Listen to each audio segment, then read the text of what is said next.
अस्सलाम वालेकुम प्यारे दोस्तों, आज ख्वाहिश थी कि एक ज़िंदगी की कहानी जो वो आपको सुनाऊं। शायद इसमें कुछ अच्छी बात आपको मिल जाए और आपका भी जो है ना वो अच्छाई की जानिब तवज्जो हो जाए। पहले ज़िंदगी में ख्वाहिश होती है कि शादी करने की, तो शादी भी कर ली। फिर ख्वाहिश होती है कि औलाद की नेमत से महरूमी के बायस ज़िंदगी में वहशत हो जाती है। फिर ख्वाहिश की कि मेरे आंगन में भी फूल खिलें। फिर ख्वाहिश की कि अगर बच्चे हो जाएं तो फिर जो बच्चों की नन्ही आवाज़ें हैं वो सुनाई दें, वो भी अल्लाह ताला ने पूरी कर दी। फिर ख्वाहिश की कि अब घर की दीवारें तंगी हैं, दामा की शिकायत करने लगी हैं, तो फिर अल्लाह ताला ने वो ख्वाहिश भी पूरी कर दी। घर भी दे दिया, घर में बगीचा भी दे दिया। कुछ अर्सा बाद मेरे पास घर भी था और बगीचा भी, मगर औलाद बड़ी हो चुकी थी। फिर मैंने ख्वाहिश की कि बच्चों की शादियां करूं। मैं इस फरीज़े से भी फारिग हुआ, मगर अब मशक्क़त बड़े काम और जॉब से थक गया था। फिर मैंने ख्वाहिश की कि रिटायरमेंट लेकर बाकी की ज़िंदगी आराम करूं। मैंने रिटायरमेंट भी ले ली, बच्चे शादियां करके अपने घर बसा चुके थे, मैं तन्हा हो चुका था। बिल्कुल इसी तरह जब मैं यूनिवर्सिटी और स्टूडेंट लाइफ से फारिग हुआ था, मगर फ़र्क ये था कि तब मैं ज़िंदगी की तरफ बढ़ रहा था और अब वापस लौट रहा हूँ, लेकिन ख्वाहिशात थी कि ख़त्म नहीं हो रही थी। फिर मैंने ख्वाहिश की कि कुरान मजीद हिफ्ज़ करूं, लेकिन मेरा क़ुव्वत हाफ़िज़ा जवाब दे चुका था। फिर मैंने ख्वाहिश की कि अल्लाह के लिए रोज़े रखूं, और रोज़े की जो क़ुव्वत थी वो मेरा साथ छोड़ चुकी थी।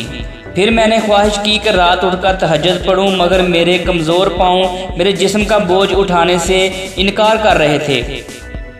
सच फरमाया था रसूलुल्लाह सल्लल्लाहु अलैहि वसल्लम ने कि पांच चीज़ों के आने से पहले गनीमत समझो। जवानी को बुढ़ापे से, दूसरा सेहत को बीमारी से, तीसरा अमीरी को फ़कीरी से, फारिग बाली को मसरूफियत से, ज़िंदगी को मौत से पहले ये चीज़ें गनीमत जाने। अल्लाह अपने ज़िक्र और शुक्र और इबादत की हसन बजा आवरी में हमारी मदद फरमाए।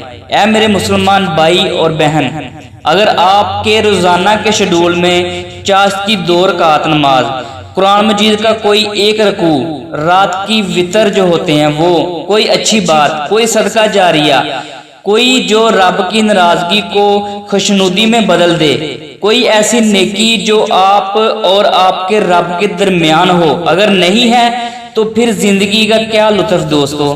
फिर किस लिए जी रहे हैं आप? हमारी ज़िंदगी, इस तरह की ज़िंदगी जीने का हमें कोई मकसद नहीं हमारा। इससे पहले कि देर हो जाए, आओ रोज़ हसरत की आने से पहले, आओ ज़ोर हसरत जो होती है वो एक मौत का वक़्त होता है, उससे आने से पहले, बुढ़ापे का जवानी को खाने से पहले, बीमारी का सेहत को चाट जाने से कबल अमल करें, खुद को बदलें पर अच्छाई की जानिब। दोस्तों, उम्मीद है वीडियो पसंद आई होगी। अगर वीडियो पसंद आई है तो लाइक कीजिए, मेरा चैनल सब्सक्राइब कीजिए। इंशाल्लाह मिलते हैं अगली वीडियो तक, तब तक के लिए अल्लाह हाफिज़।